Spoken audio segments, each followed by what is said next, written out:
Assalamualaikum warahmatullahi wabarakatuh. Salam sejahtera untuk kita semua.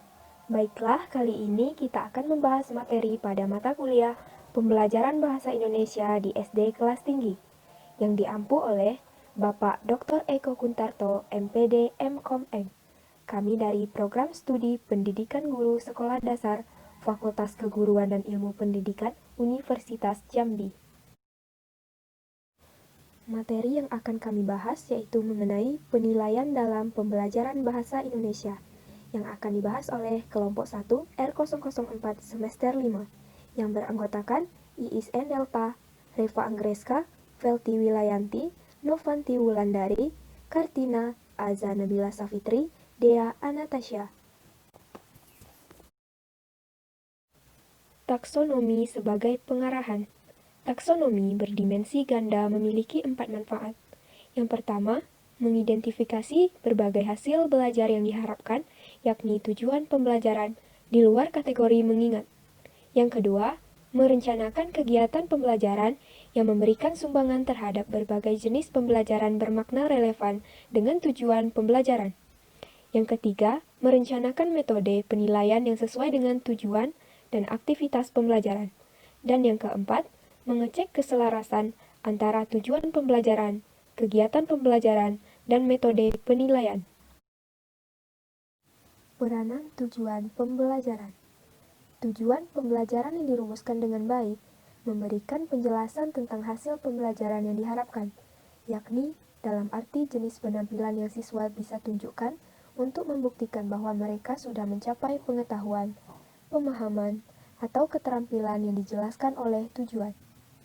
Dengan menjelaskan performa yang bisa diterima sebagai bukti sebuah prestasi, maka berarti kita sudah memberikan perhatian khusus pada pembelajaran, aktivitas belajar, serta penilaian. Petunjuk dalam menyatakan tujuan sampel.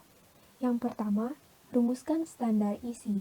Standar isi memberikan pernyataan umum tentang hasil akhir belajar yang dimaksudkan, yang diharapkan dikuasai oleh semua siswa. Kemudian yang kedua, taksonomi tujuan pembelajaran yang direvisi. Tujuan pendidikan yang dijelaskan dalam taksonomi itu berada dalam level menengah, antara tujuan kurikulum dan tujuan pembelajaran. Yang ketiga, publikasi organisasi pendidikan. Di sini ada beberapa organisasi dalam masing-masing bidang ajaran yang mempublikasikan materi yang bermanfaat tentang pengajaran yang mengandung tujuan-tujuan yang disarankan. Kemudian yang terakhir, buku petunjuk guru yang melengkapi buku teks siswa, di mana buku-buku petunjuk semacam ini biasanya mengandung berbagai tujuan, tetapi seringkali difokuskan pada hasil akhir belajar tingkat yang lebih rendah, dirumuskan secara kurang baik, dan terlalu spesifik. Mengevaluasi daftar tujuan yang final. Ketika mengevaluasi daftar tujuan yang final dari suatu mata pelajaran atau beberapa unit mata pelajaran, maka perlu diajukan beberapa pertanyaan berkenaan dengan daftar tujuan tersebut, seperti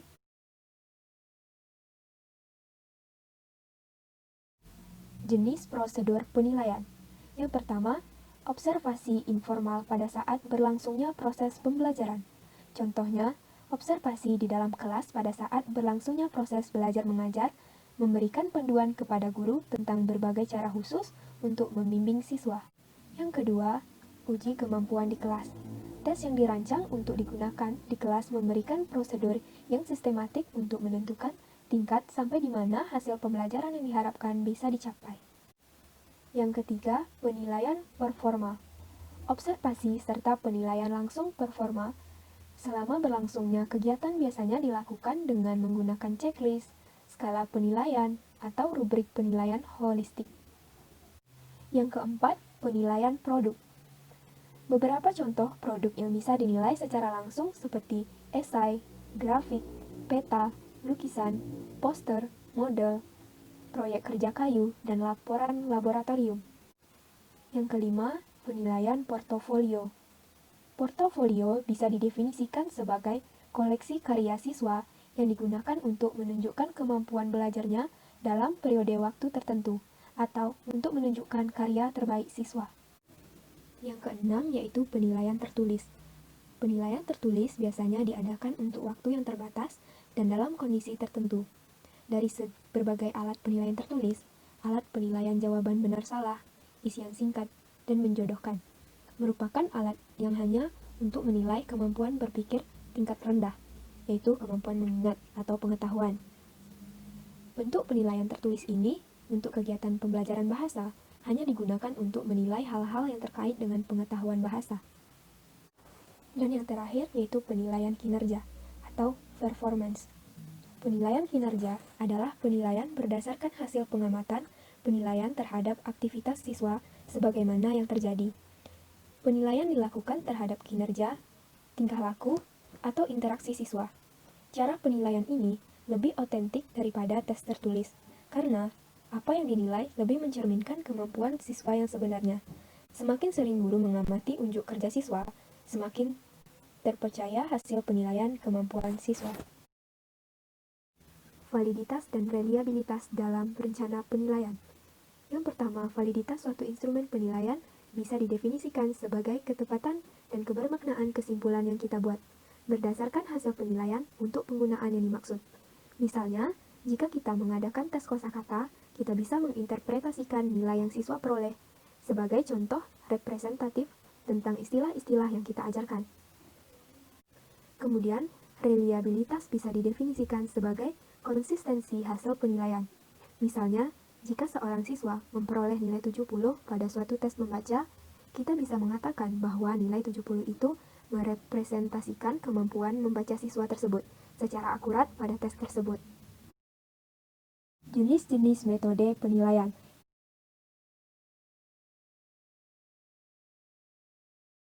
Petunjuk untuk penilaian siswa yang efektif. Berikut panduan sebagai kerangka umum untuk menggunakan penilaian siswa yang efektif.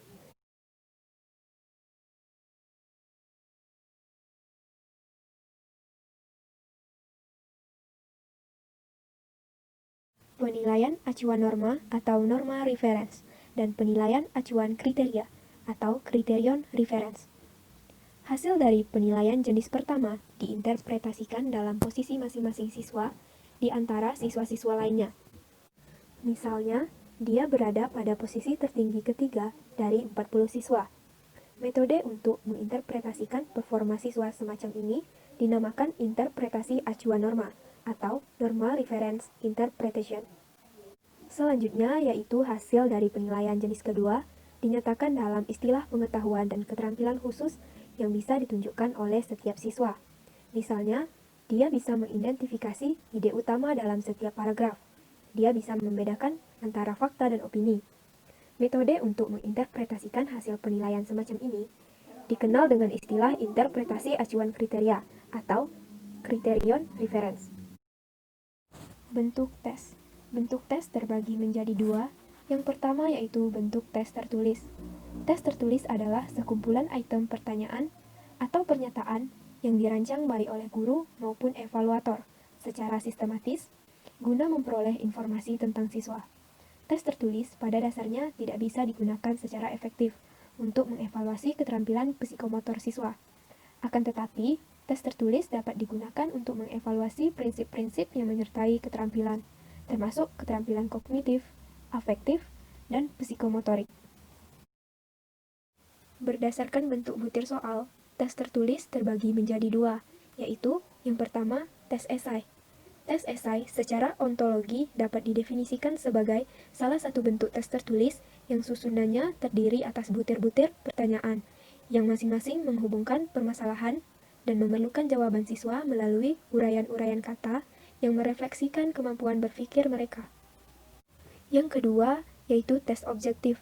Tes objektif adalah tes yang dilakukan dengan menggunakan ukuran-ukuran yang sudah ditentukan, contohnya seperti pilihan ganda.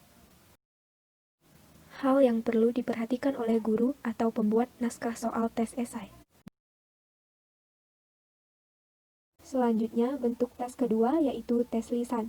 Tes lisan merupakan sekumpulan butir pertanyaan atau pernyataan yang disusun secara terencana, diberikan oleh seorang guru kepada para siswanya tanpa melalui media tulis. Selanjutnya, kita akan membahas mengenai alat ukur non-tes. Alat ukur evaluasi diri. Alat ukur menghasilkan nilai atau skor. Mereka juga bisa dipergunakan untuk mengevaluasi pengetahuan dalam bentuk produksi, kualitas personal yang mencakup nilai dan sikap.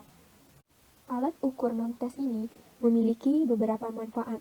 Manfaat yang paling utama yaitu terletak pada evaluasi hasil pembelajaran yang erat hubungannya dengan kualitas pribadi dan keterampilan.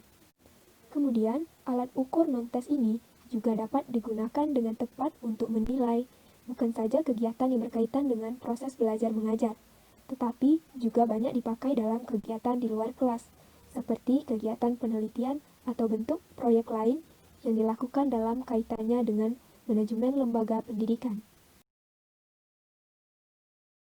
Model alat ukur evaluasi diri.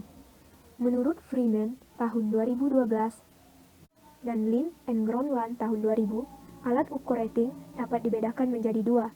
Yang pertama yaitu model numerik atau scoring.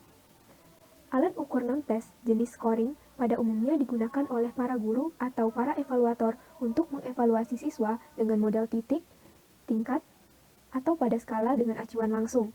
Para siswa dalam hal ini tanpa dibandingkan dengan siswa lain dalam kelasnya mendapatkan hasil penilaian mereka. Dan yang kedua yaitu model ranking. Alat ukur non-tes dengan model rating dikatakan menggunakan tipe ranking. Jika alat ukur rating tersebut mengukur karakteristik siswa yang diasosiasikan dalam grup tunggal atau di rating dengan membandingkan satu siswa dengan siswa lain dalam kelompoknya. Pada alat ukur rating dengan jenis ranking, para guru sebagai evaluator mengatur nama siswa secara berurutan dengan mempertimbangkan status atau posisi siswa dalam karakter spesifik yang diperlakukan, misalnya tertinggi, rata, dan terendah. Alat ukur rating. Secara umum, fungsi utama alat rating dapat digunakan untuk yang pertama mengevaluasi kualitas pribadi siswa, dan yang kedua memberikan penghargaan proses serta produk yang dihasilkan dari hasil pembelajaran siswa.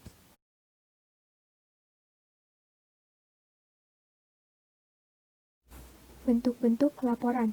Ada 3 macam teknik evaluasi yang sering digunakan untuk menilai bentuk laporan kerja proyek, yaitu yang pertama laporan proyek. Agar dapat mengevaluasi laporan proyek, diperlukan keahlian menilai dari guru maupun pembimbing.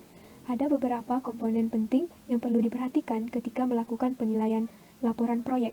Yang pertama yaitu sistematika laporan, yang kedua kelengkapan, dan yang ketiga tata tulis laporan. Tujuan penilaian laporan proyek, walaupun dikerjakan secara bersama atau dalam tim, penilaian harus tetap berbasis pada kompetensi dan kontribusi siswa secara individual. Yang kedua yaitu laporan kegiatan dan buku harian atau log. Log atau buku harian merupakan catatan harian yang dilakukan secara kontinu yang memungkinkan dicatat dalam periode waktu tertentu.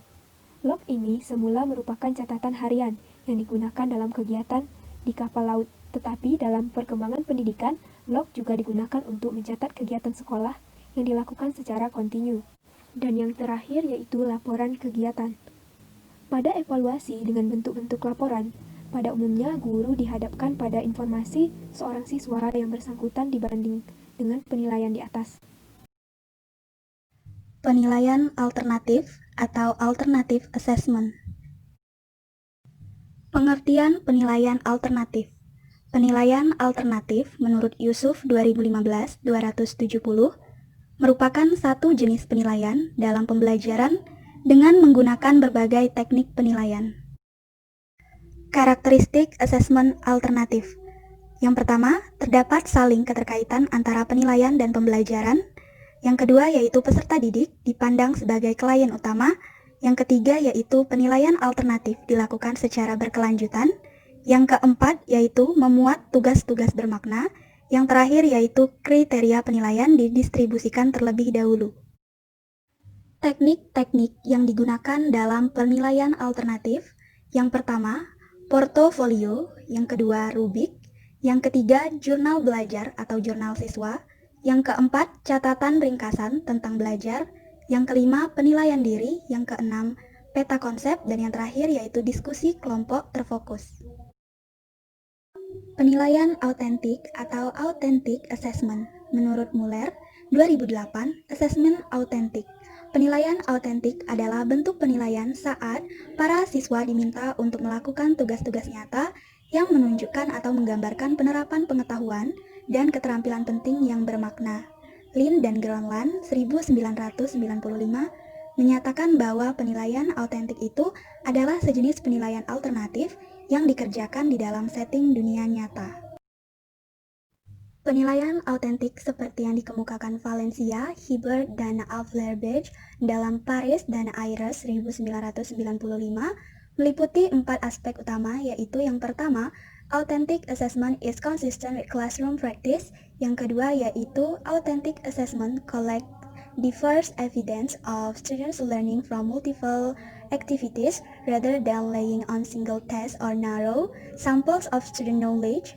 Authentic assessment involves gathering evidence over time from many different academic activities. Calvi and Hibbert 1990. Yang ketiga yaitu authentic assessment promotes learning and teaching among the participants. Assessment is functional, pragmatic, and beneficial. Yang terakhir yaitu authentic assessment reflects local values, standards, and control. Ciri-ciri penilaian autentik yang pertama, real life dan ongoing. Yang kedua, kriteria yang akan digunakan. Yang ketiga, valid dan reliable. Yang keempat, peserta didik merancang sendiri tugasnya. Yang kelima, mengembangkan dan mengutamakan kemampuan berpikir tingkat tinggi. Yang keenam, autentik atau dalam situasi nyata. Yang ketujuh, komprehensif dan terintegritas. Yang kedelapan, menekankan proses dan produk. Teknik-teknik yang digunakan dalam penilaian autentik menurut Nurgiantoro 2013 315 sampai 318. Yang pertama yaitu penilaian kinerja atau performance assessment, yang kedua yaitu wawancara lisan atau oral interview, yang ketiga yaitu pertanyaan terbuka atau constructed response items, yang keempat yaitu menceritakan kembali teks atau cerita, story or text retelling, yang kelima yaitu portofolio, yang terakhir yaitu proyek atau project. Langkah-langkah merencanakan penilaian autentik sebagai berikut. Yang pertama, tentukan tujuan penilaian. Yang kedua, jelaskan tujuan instruksional yang akan diuji. Yang ketiga, rencanakan cara untuk mengumpulkan bukti. Yang keempat, prestasi belajar peserta didik atas tujuan tersebut. Yang kelima, lakukan penilaian autentik terhadap peserta didik. Yang keenam, gunakan kriteria yang sudah dibuat dengan jelas untuk mengevaluasi penilaian. Piranti atau instrumen yang akan digunakan dalam penilaian autentik. Yang pertama, penilaian kompetensi sikap. Yang kedua, penilaian kompetensi pengetahuan. Yang ketiga, penilaian kompetensi keterampilan. Perbedaan utama antara penilaian autentik dengan penilaian konvensional atau tes. Penilaian autentik merupakan proses pengumpulan berbagai data yang bisa diberikan gambaran perkembangan belajar siswa. Kemajuan belajar dinilai dari proses, bukan melalui hasil dan dengan berbagai cara. Tes hanya salah satunya, itulah hakikat penilaian yang sebenarnya. Penentuan nilai atau grade. Pengertian grade menurut Johnson, grade sebagai simbol yang mungkin berupa huruf, angka atau kata-kata yang menggambarkan pertimbangan nilai relatif pencapaian hasil belajar selama waktu tertentu. Perkembangan sistem grade atau nilai pada pendidikan nasional di Indonesia. Yang pertama pada tahun 1950-an sampai 1960-an. Yang kedua pada tahun 1970-an sampai tahun 1990-an. Yang terakhir pada tahun 2000. Penilaian alternatif atau alternative assessment.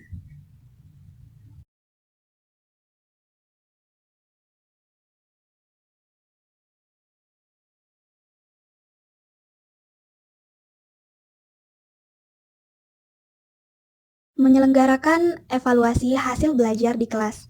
Bagi guru yang mungkin memperoleh tugas untuk menyelenggarakan evaluasi pembelajaran, pada umumnya mereka melakukan beberapa tahapan sebagai berikut. Yang pertama, persiapan. Yang kedua, penyusunan instrumen evaluasi. Yang ketiga, pelaksanaan evaluasi. Yang keempat, pengolahan hasil penilaian, dan yang kelima, pemberitahuan. Penilaian performa atau performance assessment. Penilaian performa atau performa merupakan penilaian yang dilakukan guru dengan mengamati kegiatan peserta didik dalam melakukan suatu tugas. Karakteristik penilaian performa tidak begitu berbeda dengan ciri-ciri penilaian autentik, yakni yang pertama, menyusun respons sendiri, yang kedua, berpikir pada tingkat lebih tinggi, yang ketiga, keautentikan tugas-tugas, yang keempat, proses dan produk, yang kelima, mengutamakan kedalaman, bukan keluasan.